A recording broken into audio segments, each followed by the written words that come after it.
Nokia பேசிக் set mobile use பண்ணவங்களுக்கு கண்டிப்பா நான் சொல்றது தெரிஞ்சிருக்கும். என்னன்னா, அந்த மொபைல ஸ்விட்ச் ஆன் பண்ண உடனே நோக்கியா கனெக்டிங் பீப்பிள் அப்படின்ற மாரி ஒரு கோட் வரும் இல்லையா? அத வச்சு ஃபன்னா வந்தனா அவர்களையும், மைக்கேல் தங்கதுரை அவர்களையும் இணைத்தது வந்து சிவகார்த்திகேயன் தான் அப்படின்ற மாதிரி நகைச்சுவையா சொல்லிட்டு இருக்கிறாங்க. அத பத்தி பார்க்கலாமா நம்ம இந்த வீடியோல? இப்ப வந்தனா அப்படின்னா, அவங்கள பத்தி நம்ம சொல்லணும்னு அவசியம் இல்ல. வில்லியா பயங்கரமா கலக்கியிருப்பாங்க. அவங்களுடைய ஐ மூவ்மெண்ட்டும் சரி, பெர்ஃபார்மன்ஸும் சரி, டயலாக் டெலிவரி, பாடி லாங்குவேஜ் எல்லாமே ஹீரோயின வந்து ரொம்பவே பயமுறுத்தி வச்சிருப்பாங்க. ஹீரோயினுக்கும் சரி, ஹீரோயின் குடும்பத்திற்கும் சரி மிகப்பெரிய தலைவலின்னா கண்டிப்பா வில்லியா தான் இருப்பாங்க. அந்த வில்லி கதாபாத்திரத்துல வந்தனா அவர்கள் ரொம்பவே பெர்ஃபெக்ட்டா பண்ணியிருப்பாங்க. 13 வயசுலயே அவங்க சீரியல்ல நடிக்க ஸ்டார்ட் பண்ணிட்டாங்க. தெலுங்குல "இதே கதை காது" அப்படின்ற சீரியல்ல வந்து இவங்க நடிக்க ஆரம்பிச்சாங்க. அதற்கப்புறம் தமிழ்ல வந்து "ஆனந்தம்", "தங்கம்", "ரெக்க கட்டி பறக்குது மனசு", "கல்யாணம் முதல் காதல் வரை", "நிலா" இப்படின்ற மாதிரி நிறைய சீரியல்ல அவங்க நடிச்சிருக்காங்க. இப்ப கூட ரீசெண்டா "கெட்டி மேளம்" அப்படின்ற ஒரு சீரியல்ல நடிச்சுக்கிட்டு இருக்கிறாங்க. என்னதான் அவங்க சீரியல்ல வந்து நிறைய பேருக்கு தலைவலியா அவங்க நடிச்சாலும், நிஜத்துல அவங்க ரொம்பவே சைலண்டா, காமா இருக்கக்கூடிய ஒரு கேர்ள் தானா. ரொம்பவே அமைதியா இருப்பாங்களாம், எந்த வம்பு சண்டைக்கும் போகாம. ஆனா சீரியல்ல பார்த்தீங்கன்னா, ஒரு வம்பு சண்டைய விட மாட்டாங்க.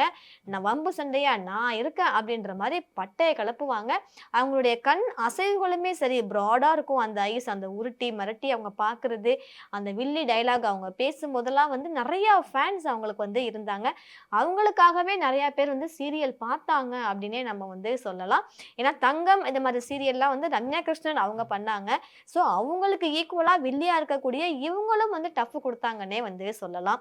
இவங்களுடைய காதல் வந்து விஜய் டிவில ஆரம்பிச்சிருக்கு. அதாவது பாய்ஸ் வெர்சஸ் கேர்ள்ஸ் இந்த நிகழ்ச்சியில இவங்க வந்து டான்ஸ் ஆடியிருக்காங்க, பங்கேற்றிருக்காங்க.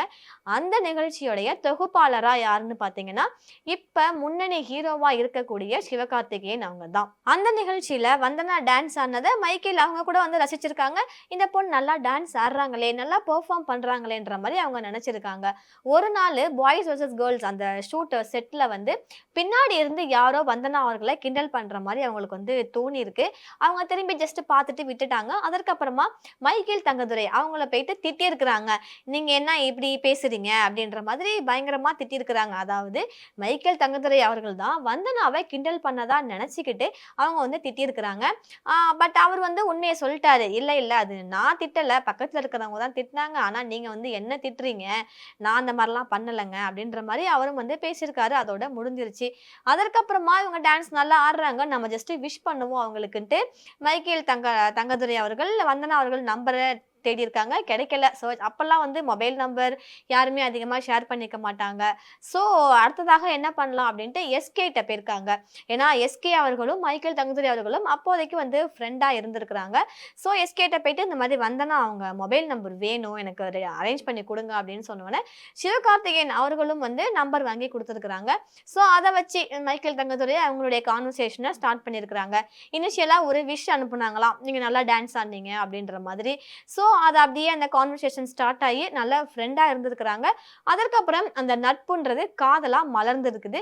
அதற்கப்புறம் அவங்க கல்யாணம் பண்ணி இன்னைக்கு வந்து ஒரு நல்ல நிலைமையில வந்து இருக்கிறாங்க. என்னதான் கல்யாணம் ஆனாலும், குடும்பம், குழந்தை எல்லாம் இருந்தாலும், அவங்க சீரியல்லயும் கான்சன்ட்ரேஷன் பண்ணிட்டு வர்றாங்க. ஃபேமிலியையும் பார்த்துக்கிறாங்க. பிளஸ் அவங்களுடைய கெரியர், ப்ரொஃபஷன் ஆன சீரியல்லயும் அவங்க கவனம் செலுத்திட்டு வர்றாங்கன்னே சொல்லலாம். இப்ப சீரியல்ல பார்த்தீங்கன்னா, ஹீரோயின்ஸா இருக்கட்டும், இல்ல வில்லியா இருக்கட்டும், அவ்வளவு ஏன் சைடு ரோல்ல சின்ன கேரக்டர்ல நடிப்பாங்கல்ல, அவங்க கூட ட்ரெஸ்ஸிங் சென்ஸ்ல, அவங்களுடைய காஸ்டியூம்ஸ்ல, அவங்களுடைய மேக்கப்லலாம் பயங்கரமா கான்சன்ட்ரேஷனோட இருப்பாங்க. ஏன்னா நம்ம கேமரா முன்னால வர்றோம், ஆன் ஸ்க்ரீன்ல வர்றோம், டிவில வர்றோம். ஸோ நம்ம வந்து அழகா தெரியணுன்றதுக்காக ட்ரெஸ்ஸுக்கு மேட்சா இயர்ரிங்ஸ் அதெல்லாம் போடுறது, எல்லாமே பண்ணுவாங்க. பேங்கிள்ஸ்லாம் பயங்கரமா போட்டிருப்பாங்க வந்தனா. அவங்களுடைய சாரி கட்டிட்டு அவங்க வந்தாங்கன்னா, பெண்களே வந்து ரசிப்பாங்க. அந்த அளவுக்கு அவங்க வந்து இருப்பாங்க. அவங்க பாடி ஸ்ட்ரக்சர்க்கு ஏத்த மாரி அந்த சாரி ஃபிட்டா கட்டியிருப்பாங்க. அவங்க கட்டுற ஒவ்வொரு சாரி கலெக்ஷனுமே அவ்ளோ சூப்பரா இருக்கும். இன்னைக்கு இவங்க என்ன ட்ரெஸ் போட்டு வருவாங்க? என்ன சாரி கட்டிட்டு வருவாங்க? என்ன பேங்கிள் போட்டிருப்பாங்க? என்ன ஸ்டட் போட்டிருப்பாங்கன்ற மாதிரிலாம் நெறைய பேர் வந்து பார்த்து அவங்கள ஃபாலோ பண்ணி இருந்திருக்கிறாங்கன்னே சொல்லலாம். ஆனா, வந்தனா அவர்களுக்கு ஷாப்பிங் அப்படின்னு ஒண்ணு போறதே வந்து பிடிக்காத ஒண்ணா. அவங்க இந்த ஷாப்பிங்லாம் மேக்ஸிமம் போமாட்டாங்களாம். ஆன்லைன்ல வாங்கிப்பாங்க போல. 2வதாக ஃபேமிலி கூட டைம் ஸ்பெண்ட் பண்ணணும்னு தான் அவங்க அதிகமா நெனைப்பாங்களாம். இப்ப ஷூட் முடிஞ்ச உடனே சில பேர் அங்கவே இருப்பாங்க. இப்ப வீட்டுக்கு போயிட்டு என்ன பண்ண போறோம்? நம்ம இங்க கொஞ்ச நேரம் ஃப்ரெண்ட்ஸ் கூட ஜாலியா இருந்துட்டு போலாம். இல்ல எங்கன்னா நம்ம ஜஸ்ட் ஃபுட் பாயிண்ட் மாரி போயிட்டு ஏதாவது சாப்பிடலாம் அப்படின்ற மாரி தான் மத்தவங்க நெனைப்பாங்க இல்லையா? ஆனா வந்தனா அவங்க ரொம்ப ஷாப்பிங்லாம் வந்து விரும்ப மாட்டாங்களாம். அதே மாதிரி வெளியில அவுட்டிங் போறதையும் பெருசா விரும்ப மாட்டாங்களாம். அடுத்ததாக டூர். நம்ம வந்து ட்ரிப் பிளான் பண்ணுவோம். Girls trip, boys trip, family trip, friends trip இந்த மாரி நெறையா. ஆனா நான் எல்லா ட்ரிப்புமே வந்து சக்சஸ் ஆகுதான்னா கிடையாது. நெறையா ட்ரிப் வந்து ஃபெயிலியர்ல தான் ஆகும். ஜஸ்ட் ட்ரிப் மட்டுமே பிளான் மட்டுமே பண்ணிட்டு இருப்போம். ஆனா எக்ஸிக்யூட் ஆகாது. இப்படி இருக்கும்போது இவங்களுக்கு அந்த ட்ரிப்பு போறது கூட பிடிக்காதாம். எங்கேயாவது டூர் போறதோ, இல்ல ட்ரிப்பு போறதோ கூட இவங்களுக்கு பிடிக்காதுன்ற மாரி ஒரு பேட்டியில அவங்க சொல்லியிருந்தாங்க. இவ்ளோ திறமைகள் இருக்கு வந்தனா அவர்கள்ட்ட. அவங்க வெள்ளித்திரைக்கு வந்திருந்தாங்கன்னா, கண்டிப்பா ஒரு ஹீரோயின் அந்த மாரியாவது கண்டிப்பா கலக்கியிருக்கலாம். அட்லீஸ்ட் பெரிய லெவல்ல இல்லன்னா கூட சின்ன லெவல்ல அவங்க வந்து கலக்கியிருக்கலாம். அந்த அளவுக்கு அவங்கள்ட்ட அழகும் இருக்கு, திறமையும் இருக்கு, அறிவும் இருக்குன்னே சொல்லலாம். ஆனா அவங்க சின்ன திரையிலேயே அவங்களுடைய இத வந்து முடிச்சுக்கிட்டாங்க. சின்ன திரையிலேயும் அவங்க வில்லியாக நடிச்சாலும், அந்த வில்லி கேரக்டர்லயே அவங்க வந்து ஹீரோயின் அப்படின்னு சொல்லலாம். அந்த அளவுக்கு அவங்களுடைய பெர்ஃபார்மன்ஸ் இருக்கும். சீனியர்னா சும்மாவா? அப்படின்ற மாதிரி அவங்க பயங்கரமா அவங்க கலக்கியிருப்பாங்க. ஆனா என்னதான் இருந்தாலும், அவங்களுக்கு இவ்ளோ திறமைகள் இருந்தாலும், இவ்ளோ சீரியல்ஸ் அவங்க பண்ணியிருந்தாலும், அவங்களுடைய பெர்ஃபார்மன்ஸ் அந்த லெவல்ல இருந்தாலும், இதுவரைக்கும் அவங்களுக்கு ஒரு அவார்டு கூட கிடைக்கல அப்படின்றது அவங்களுக்கு வருத்தம் தான். ஏன்னா சின்ன திரையிலயும் அவார்ட் ஃபங்ஷன் நடத்துவாங்க. ஒவ்வொரு சீரியலுக்குமே அவார்ட் வந்து குடுப்பாங்க. பெஸ்ட் ஹீரோயின், பெஸ்ட் ஹீரோ, அதே மாரி பெஸ்ட் வில்லி, பெஸ்ட் மாமியார், பெஸ்ட் அண்ணன்ற மாதிரி ஒவ்வொரு கேரக்டருக்கும் எடுத்து அவார்டு வந்து குடுத்துட்டு தான் இருக்கிறாங்க. ஆனா இதுவரைக்கும் வந்தனா மைக்கேல் அவர்கள் ஒரு அவார்டு கூட வாங்கல அப்படின்றது அவங்களுக்கு ஒரு சின்ன வருத்தமாக தான் இருக்கும். ஏன்னா இவ்ளோ டெடிகேட்டடா அவங்க வந்து ஒர்க் பண்றாங்க. அவங்களுடைய பெர்ஃபார்மன்ஸும் நம்ம வந்து சொல்லவே தேவையில்ல. எந்த ஒரு குறையுமே சொல்ல முடியாத அளவுக்கு ரொம்பவே பெர்ஃபெக்ட்டா இருக்கும்.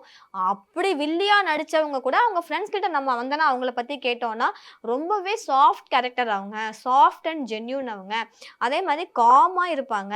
அ கோவமா கூட அவங்களுக்கு பேச தெரியாது. சாஃப்ட்டா தான் பேசுவாங்க. சண்டை போடுறதுனா கூட "என்னப்பா?" அப்படின்ற மாரி சொல்லுவாங்க. அதுக்கு மேல பேச மாட்டாங்க. அப்படின்ற மாரி தான் அவங்க ஃப்ரெண்ட்ஸ் சர்க்கிள்ல சொல்றாங்க. ஆனா டிவி சீரியல்ல பார்த்தீங்கன்னா, பயங்கரமா கலக்கியிருப்பாங்க. இந்த தூள் படத்துல சொர்ணாக்கான்னு நம்ம சொல்லுவோம்ல, பொதுவா இந்த ரவுடி, ஏதாவது பெண் ரவுடி அவங்கள வந்து சொர்ணாக்கா அப்படின்ற மாதிரி சொல்லுவாங்க இல்லையா? அவங்களையே தூக்கி சாப்பிடுற அளவுக்கு வந்தனா அவர்களுடைய பெர்ஃபார்மன்ஸ் இருக்கும். இருந்தாலும் அவங்களுக்கு ஒரு அவார்டு கூட கிடைக்கல அப்படின்றது அவங்களுக்கு வருத்தமா இருக்கு. ஸோ மைக்கேல் அவர்களும் அவங்களும் ஆக்டரா இருக்காங்க. சினிமாவிலயும் நடிச்சிருக்கிறாங்க, சீரியல்லயும் நடிச்சிருக்கிறாங்க, டிஜிட்டல்லயும் அவங்க வலம் வந்துகிட்டு தான் இருக்கிறாங்க. இவங்க 2 பேரும் வந்து காதலிச்சு கல்யாணம் பண்ணதுக்கு முக்கிய காரணம் யாருன்னு பார்த்தீங்கன்னா, இப்ப முன்னணி நடிகரா இருக்கக்கூடிய சிவகார்த்திகேயன் அவர்கள் தான். இப்ப நோக்கியா எப்படி கனெக்டிங் தி பீப்பிள் அதே மாரி சிவகார்த்திகேயன் அவர்கள் connecting Vandana and Michael Thangadurai அப்படின்ற மாதிரி எல்லாரும் வந்து ஃபன்னா சொல்லிட்டு இருக்கிறாங்க. சிவகார்த்திகேயன் அவங்களும் அவங்களுடைய ஷூட்ல வந்து ரொம்பவே பிஸியா இருக்காங்க. அவங்களுடைய குழந்தைக்கு இப்ப 2வதாக பிறந்தநாள் கொண்டாடினாங்க. அதாவது 3வது குழந்தைக்கு 2வது பிறந்தநாள். பவன் அந்த பேபிக்கு 2ண்ட் பர்த்டே கொண்டாடி இருக்கிறாங்க. பொதுவாவே பர்த்டேனா பயங்கரமா கேக் வெட்டி செலிப்ரேட் பண்ணுவாங்க. ஆனா இவங்க சேயான் படக்குழு எல்லாருக்குமே வந்து ஒரு பெரிய ட்ரீட் விருந்து வந்து குடுத்து, அந்த குழந்தையோடைய 2வது பிறந்த நாள வந்து அவங்க கொண்டாடி இருக்காங்க. அதைத் தொடர்ந்து கருப்பு திரைப்படம் பார்த்திருப்பாங்க போல. கருப்பு திரைப்படம் பார்த்தாங்களோ பார்க்கலையோ, அந்த பாணியில கருப்பசாமி கோவிலுக்கு போயிட்டு கிட்டத்தட்ட அவரு உயரத்துக்கு 5 அடி உயரத்துக்கு அரிவாள் வந்து காணிக்கையா குடுத்துருக்காங்க. ஏன்னா கருப்பசாமி அப்படின்றது அந்த அரிவாளுடைய ஒரு இதானே. கருப்பசாமினாலே நம்ம டக்குன்னு ஞாபகம் வருது கையில அருவா வச்சிருப்பாங்க அப்படின்றது தானே. ஸோ இன்னைக்கு இருக்கிற பெரிய ஹீரோவா இருக்கக்கூடிய இவரு, அன்னைக்கு இவங்களுடைய காதலுக்கும், நட்புக்கும், கல்யாணத்துக்கும் ஒரு முற்றுப்புள்ளி அதாவது தொடக்க புள்ளி இவங்க வந்து வச்சிருக்கிறாங்க. அந்த கோடு ஸ்டார்ட்டிங் லைன் இவங்க தான் வந்து எடுத்து விட்டுருக்காங்க அப்படின்றது நமக்கு இதுலேருந்து தெரியுது. உங்களுக்கு சிவகார்த்திகேயன் பிடிக்கும் அப்படின்னா எங்களுக்கு கமெண்ட் செக்ஷன்ல சொல்லுங்க. அதே மாதிரி வந்தனா அவங்களுடைய நடிப்பு உங்களுக்கு எந்த அளவுக்கு பிடிச்சிருக்கும் அப்படின்றத கண்டிப்பா எங்களுக்கு கமெண்ட் செக்ஷன்ல சொல்லிட்டு போங்க.